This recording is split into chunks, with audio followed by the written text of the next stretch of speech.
வந்து metallurgy of iron. So இது வந்து 10th ஸ்டாண்டர்டில் மெட்டலர்ஜி பீரியாடிக் கிளாசிஃபிகேஷன் லெசனில் வந்து கொடுத்துருக்காங்க. ரைட்டா? இதுக்கு முன்னாடி காப்பர் வந்து பார்த்துருப்போம். Metallurgy of copper, metallurgy of aluminium தனித்தனியாக வந்து வீடியோ போட்டிருக்கோம். இதில் வந்து மெட்டலர்ஜி ஆஃப் அயன் வந்து பார்க்க போகிறோம். அயனை பொறுத்த வரைக்கும் iron hematite ore, iron magnetite ore, iron pyrite ஓர்னு சொல்லி 3 டைப்பாக இருக்குது.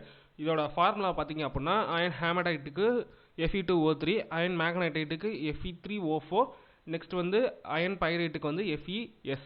ரைட்டா? Ferrous sulphate. இதில் வந்து அதிகமாக எடுக்கக்கூடியது மேக்னடைட் ஓரும் ஹேமடைட் ஓரும் தான். Iron extracted from hematite ore அப்படின்றது கொடுத்துருக்காங்க. ஹேமடைட் ஓர்லேருந்து ஒரு வேளை பிரித்து எடுக்கிறாங்க அப்படின்னா அது எப்படி அப்படின்றது கொடுத்துருக்காங்க. ஃபஸ்ட்டு வந்து கண்டிஷன்ஸ் வந்து கிராவிட்டி செப்பரேஷன். கிராவிட்டி செப்பரேஷனை பொறுத்த வரைக்கும் எப்படின்னா நம்ம ஆல்ரெடி வந்து கிராவிட்டி செப்பரேஷன் வந்து பார்த்துருக்கோம். அது வந்து கிராவிட்டியில் ஃப்ரீ ஃபால் வந்து விட்டுருவாங்க. ஸோ அப்படி ஃப்ரீ ஃபாலாக விடும்போது அங்கங்கே டிப்பு மாதிரி இருக்கும். அந்த டிப்பில் ஹெவியஸ்ட் பார்ட்டிக்கல் வந்து மாட்டிக்கிறோம். அதை தாண்டி வர லைட்டஸ்ட் மெட்டீரியல் எல்லாமே வந்து தனியாக ஒரு டப்பில் வந்து கீழே வந்து கலெக்ட் பண்ணப்படும். ரைட்டா? ஸோ இதான் வந்து கிராவிட்டி செப்பரேஷன். கிராவிட்டி செப்பரேஷனுக்கு அப்புறம் வந்து ரோஸ்டிங் வந்து கால்சினேஷன். ரோஸ்டிங்கை பொறுத்த வரைக்கும் நம்ம ரோஸ்டிங்னாலே நம்ம தமிழில் மீனிங் வந்து வறுக்கிறது தான். ஸோ அதே மாதிரி தான் சாண்டு இதெல்லாம் போட்டு அது ஸோ இதை வந்து கன்சிடர் பண்ணுவாங்க. Strongly heated in a limited supply of air in a reliability furnace. ரைட்டா? இப்போ இதில் வந்து என்ன சொல்ல வராங்க அப்படின்னா ஒரு ஃபர்னஸில் போட்டு ஏர் சப்ளை கம்மியாக கொடுத்து ஹை ஃப்ளேமில் வந்து இதை வந்து ஹீட் பண்ணுவாங்க அப்படின்றாங்க. So as a result moisture is driven out and sulphur, arsenic and phosphorus impurities are oxidised off. அதாவது என்ன பண்ணுறாங்க அப்படின்னா இப்போ இதில் சல்ஃபரு இது மாதிரி ஆர்சனிக் இது மாதிரிலாம் இருந்தது அப்படின்னா சல்ஃபர் ஆக்சைடாக போயிடும், ஆர்சனிக் ஆக்சைடாக போயிடும், பாஸ்பரிக் ஆசிடாக வந்து வெளியே போயிடும். ஸோ இதான் வந்து கொடுத்துருக்காங்க. இதான் ஆக்சிடேஷன் ஆஃப் இம்பியூரிட்டிஸ். ரைட்டா? நெக்ஸ்ட்டு வந்து ஸ்மெல்டிங் ப்ராசஸை பொறுத்த வரைக்கும் பிளாஸ்ட் ஃபர்னஸில் போட்டு ஸ்மெல்டிங் ப்ராசஸ் வந்து பண்ணுவாங்க. ஸோ இதோட ரேஷியோ வந்து 8:4:1 ரேஷியோ.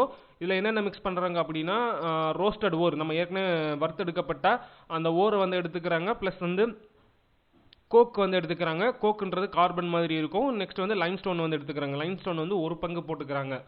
ரைட்டா?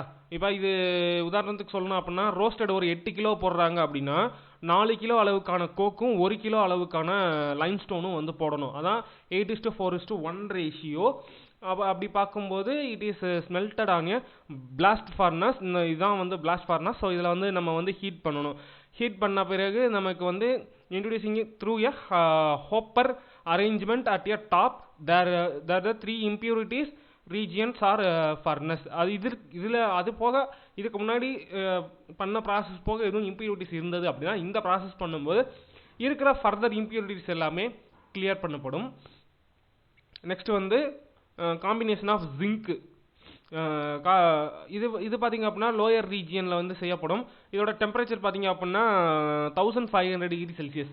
ஸோ இதோட லோயர் ரீஜியனில் வந்து பார்த்திங்க அப்படின்னா 1500 செல்சியஸில் வந்து கோக் அப்படின்றது கார்பன் டை ஆக்சைடு அதை வந்து நம்ம போடுவோம். அப்போது கார்பன் ப்ளஸ் ஆக்சிஜனை ஹீட் பண்ணி 1500 டிகிரி செல்சியஸில் கார்பன் டை ஆக்சைடு நம்ம வந்து எடுத்து வச்சுக்கிறோம். ப்ளஸ் வந்து இதுலேருந்து ஹீட்டு வந்து எவால்வ் ஆகும். நெக்ஸ்ட் வந்து மிடில் ரீஜியனை பொறுத்த வரைக்கும் fusion zone, combustion zone, fusion zone. அப்போ ஃபியூசன் ஜோனில் வந்து பார்த்திங்க அப்படின்னா அந்த ஃபர்தர் கார்பன் டை ஆக்சைடு எடுத்து மறுபடியும் ஹீட் பண்ணும்போது 2 moles ஆஃப் கார்பன் மோனாக்சைடு வந்து கிடைக்கும். ஹீட்டு வந்து நம்ம அதுக்கிட்ட இருந்து லிபரேட் ஆகும். ஒரு ரியாக்ஷன் நடக்கிறது மூலியமா ஹீட் வந்து லிபரேட் ஆகுது. ஸோ இதான் வந்து மைனஸ் ஹீட் வந்து கொடுத்துருக்காங்க. இதுக்கப்புறமா லைம்ஸ்டோனை பொறுத்த வரைக்கும் கார்பன் மோனாக்சைடு கால்சியம் கார்பனேட்டை வந்து எடுத்துக்கிட்டு 1000 டிகிரி செல்சியஸில் வந்து ஹீட் பண்ணுறாங்க. ஸோ அப்படி ஹீட் பண்ணும்போது கால்சியம் ஆக்சைடும் கார்பன் டை ஆக்சைடும் ஹீட்டும் வந்து வெளியே போகுது. ஸோ நெக்ஸ்ட் வந்து கால்சியம் ஆக்சைடை வந்து எடுத்துக்கிட்டு சிலிக்கான் டை ஆக்சைடை போட்டு கால்சியம் சிலிக்கேட்டை வந்து ஃபார்ம் பண்ணுது. ஸோ அந்த கால்சியம் சிலிக்கேட்டை ஃபார்ம் பண்ண பிறகு நம்ம இதுக்கப்புறம் அப்பர் ரீஜியன், இந்த அப்பர் ரீஜியனில் அயன் ஆக்சைடை வந்து எடுத்துக்கிறாங்க, ஃபெரிக் ஆக்சைடை வந்து எடுத்துக்கிறாங்க. ஃபெரிக் ஆக்சைடை எடுத்துக்கிட்டதுக்கப்புறமா கார்பன் மோனாக்சைடை போட்டு 400 டிகிரி செல்சியஸில் வந்து நம்ம ஹீட் பண்ணும்போது பியூர் அயன் வந்து கிடைக்கிது. அது கார்பன் டை ஆக்சைடு வந்து கிடைக்கிது. ஏன்னா கார்பன் மோனாக்சைடை பொறுத்த வரைக்கும் அது வெரி குட் ரெடியூசிங் ஏஜென்ட். அப்போது கார்பன் மோனாக்சைடு வந்து தனியாக ஆக்சிடேஷன் பண்ணிக்குது. அப்போ அயனை வந்து ரெடியூஸ் பண்ணுது. அப்போ Fe3+லேருந்து Fe0க்கு கொண்டு வருது 400 டிகிரி செல்சியஸில், ரைட்டா? ஸோ இதான் வந்து இந்த ரியாக்ஷன். ஃபிசிக்கல் ப்ராப்பர்ட்டிஸ்னு பொறுத்த வரைக்கும் அயன் லஸ்டர் வந்து பார்க்குறதுக்கு கலர் ஒயிட் கலரில் வந்து இருக்கும், கிரேயிஷ் ஒயிட் கலரில் வந்து இருக்கும். இது வந்து மெட்டல் கேரக்டர் வந்து இருக்கும். நெக்ஸ்ட் வந்து இதோட டெண்டன்சி வந்து மெலியபிலிட்டி, டக்டைலிட்டி. மெலியபிலிட்டினா ஷீட்டு மாதிரி உருட்டலாம், டக்டைலிட்டின்னா கம்பி மாதிரி உருட்டுறது. நெக்ஸ்ட் வந்து it can be magnetised. So அயனை வந்து மேக்னடைஸ் வந்து பண்ண முடியும், ரைட்டா? அடுத்தது கெமிக்கல் ப்ராப்பர்ட்டிஸை பொறுத்த வரைக்கும் அயன் ப்ளஸ் ஆக்சைடு ஆக்சிஜன் சேர்க்கும் போது நம்ம அயன் ஆக்சைடு வந்து ஃபெரிக் ஆக்சைடு வந்து கிடைக்கும். ஏர் அல்லது ஆக்சிஜன், ரியாக்ஷன் வித் ஏர் அல்லது ஆக்சிஜன், ரைட்டா? ஆக்சிஜன் கூட ரியாக்ட் ஆகும்போது நமக்கு வந்து ஃபெரிக் ஆக்சைடை வந்து கிடைக்குது. நெக்ஸ்ட் வந்து ஓசோன் ட்ரீட்மெண்ட். அப்போ அயனை வந்து ஓசோன் ட்ரீட்மெண்ட் பண்ணும்போது ஃபெரிக் ஆக்சைடு வந்து ஃபார்ம் பண்ணுது, Fe2O3. ஸோ இந்த Fe2O3 தான் வந்து ரஸ்டிங் ஆஃப் அயன் அப்படின்றத வந்து சொல்லலாம். அப்போ எப்பெல்லாம் அயன் வந்து மாய்ஸ்சருக்கு ரியாக்ட் பண்ணுதோ, அப்போ மாய்ஸ்சருக்கு ரியாக்ட் பண்ணும்போது நமக்கு வந்து ஃபெரிக் ஆக்சைடை வந்து மாறிடுது. அதுதான் வந்து ரஸ்டிங் ஆஃப் அயன், ரைட்டா? அடுத்தது reaction with steam. So water கூட ரியாக்ட் பண்ணும்போது சேம் Fe3O4 வந்து ஃபார்ம் பண்ணுது. நெக்ஸ்ட் வந்து ஹைட்ரஜன் கேஸ் வந்து லிபரேட் ஆகுது. அதாவது ரியாக்ஷன் வித் குளோரின் கூட ரியாக்ட் பண்ணும்போது ஃபெரிக் குளோரைடா வந்து மாறும் 2Fe3 ferric chloride. Ferrous chloride sometimes நமக்கு கிடைக்கும். ரியாக்ஷன் வித் ஆசிட் HCl இல்லை சல்ஃபரிக் ஆசிட் போடும்போது அதோட குளோரின் அல்லது சல்ஃபேட் அயனா வந்து மாறும். இப்போ HCl போட்டோம் அப்படின்னா ஃபெரிக் குளோரைடா மாறும். நெக்ஸ்ட் வந்து சல்ஃபரிக் ஆசிட் போட்டோம் அப்படின்னா ஃபெரஸ் சல்ஃபேட்டா வந்து மாறும். அது போக கேஸ் வந்து ஹைட்ரஜன் கேஸ் வந்து லிபரேட் ஆகுது. நெக்ஸ்ட் வந்து நைட்ரிக் ஆசிட் போட்டோம் அப்படின்னா ஃபெரஸ் நைட்ரேட்டா ஃபெரிக் நைட்ரேட்டா வந்து மாறுது, ஃபெரஸ் நைட்ரேட்டா வந்து மாறும். அடுத்தது அமோனியம் நைட்ரேட்டா வந்து மாறும். அதுக்கப்புறம் வாட்டர் மாலிக்யூல் ரிலீஸ் ஆகுது. ஏன் அப்படின்னா இங்கே வந்து 10 moles ஆஃப் நைட்ரிக் ஆசிட் போடுறோம். அப்போ அந்த 10 moles ஆஃப் நைட்ரிக் ஆசிட் வந்து 4 moles ஆஃப் ஃபெரஸ் நைட்ரேட் தான் வந்து ஃபார்ம் பண்ணும். ஏன்னா இங்கே 4 moles ஆஃப் அயன் வந்து எடுத்திருக்கோம். அப்போ 4 mole அயன் எடுத்து அந்த 10 moles ஆஃப் நைட்ரிக் ஆசிட் போடும்போது, கான்சன்ட்ரேட்டட் நைட்ரிக் ஆசிட் போடும்போது நமக்கு வந்து ஃபெரஸ் நைட்ரேட்டு போக அமோனியம் நைட்ரேட்டும் இங்கே வந்து ஃபார்ம் பண்ணுது. ஸோ இதான் வந்து அதுக்கடுத்து கான்சன்ட்ரேட்டட் சல்ஃபரிக் ஆசிட்ல வந்து ஃபார்ம்ஸ் ஃபெரிக் சல்ஃபேட். அங்கே வந்து எப்படி ஃபெரஸ் சல்ஃபேட் ஃபார்ம் ஆச்சோ அதே மாதிரி ஃபெரிக் சல்ஃபேட்டும் ஃபார்ம் ஆகலாம் அப்படின்றது வந்து ஒரு ரியாக்ஷன் கொடுத்துருக்காங்க. 2FeSO4 thrice plus sulphate ion plus வந்து வாட்டர் மாலிகுல் வந்து இங்கே வந்து ரிலீஸ் ஆகுது. ஸோ யூசஸ்ன்னு பார்க்கும்போது இதோட அயன் வந்து கார்பன் ஸ்டீலோட பைப்ஸு, இந்த மாதிரி கேஸ் ஸ்டவ்ஸு, ரேடியேட்டர்ஸு, நாப்ஸு, அப்புறம் வந்து ட்ரைன் பைப்ஸு இதெல்லாமே வந்து யூஸ் பண்ணுறாங்க. ஸ்டீலா வந்து யூஸ் பண்ணுறாங்க அப்படின்னா 0.25% of iron 2% of carbon add பண்ணி யூஸ் பண்ணுறாங்க. இதை வந்து கேபிள்ஸில், டிரான்ஸ்மிஷன் கேபிள்ஸில், டிவி டவர்ஸில் இந்த மாதிரி இடத்துல வந்து யூஸ் பண்ணுறாங்க. நெக்ஸ்ட் வந்து பில்லர் போடும்போது அந்த அயன் ராடு வந்து யூஸ் பண்ணுவாங்க. அப்போ வந்து ஒயிட் அயனை வந்து பார்த்தீங்க அப்படின்னா less than 25% ஆஃப் கார்பனை வந்து யூஸ் பண்ணி நமக்கு வந்து யூஸ் பண்ணுறாங்க. It is used for making springs, arches and வந்து எலக்ட்ரோ மேக்னெட்ஸ் இதெல்லாம் யூஸ் பண்ணுறதுக்கு யூஸ் பண்ணுறாங்க, ரைட்டா? ஸோ இதான் வந்து யூசஸ் ஆஃப் அயன். நெக்ஸ்ட் வந்து இதில் யூஸ் ஆஃப் அயனை பொறுத்த வரைக்கும் நம்ம முக்கியமாக வீடு கன்ஸ்ட்ரக்ஷன் மெட்டீரியலுக்கு வந்து யூஸ் பண்ணுவாங்க. நெக்ஸ்ட் வந்து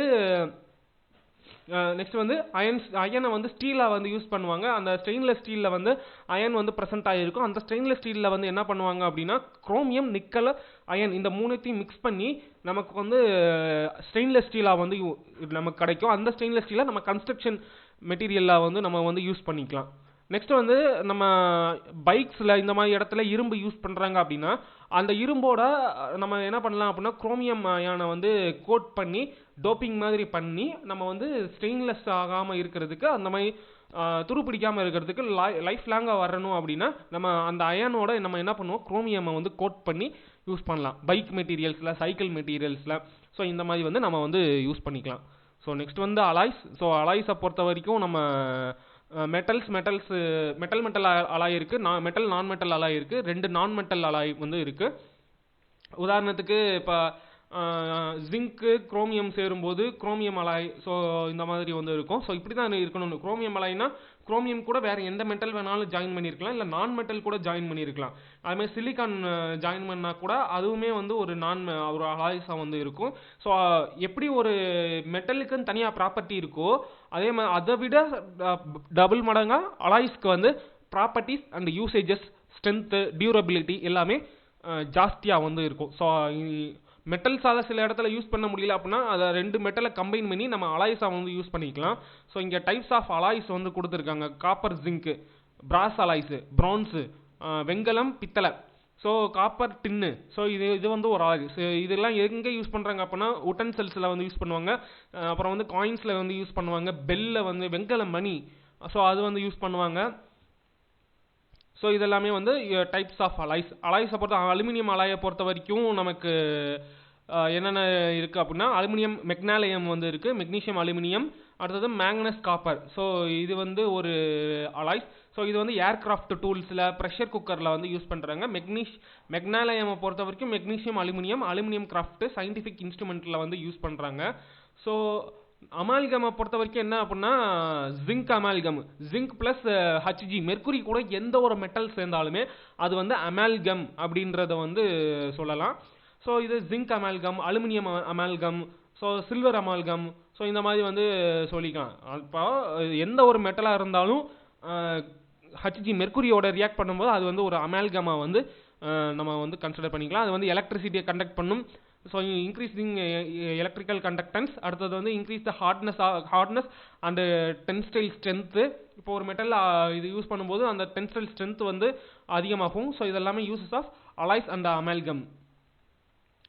அப்போ டைப்ஸ் ஆஃப் அலாய்னு பார்க்கும்போது ஃபெரஸ் அலாய் இருக்குது, நான் ஃபெரஸ் அலாய் இருக்குது. ஃபெரஸ் அலாய்னா nickel, stainless steel, nickel steel. அது மாதிரி நான் ஃபெரஸ் அலாய்னா aluminium alloy steel, copper alloy steel. ஓகேவா? ஸோ இதுதான் வந்து சொல்கிறாங்க. ஸோ மெத்தட் ஆஃப் மேக்கிங் அலாய்ன்றது வேறு ஒன்றுமே இல்லை, நம்ம ஃபியூசிங் த மெட்டல்ஸ் டுகெதர்.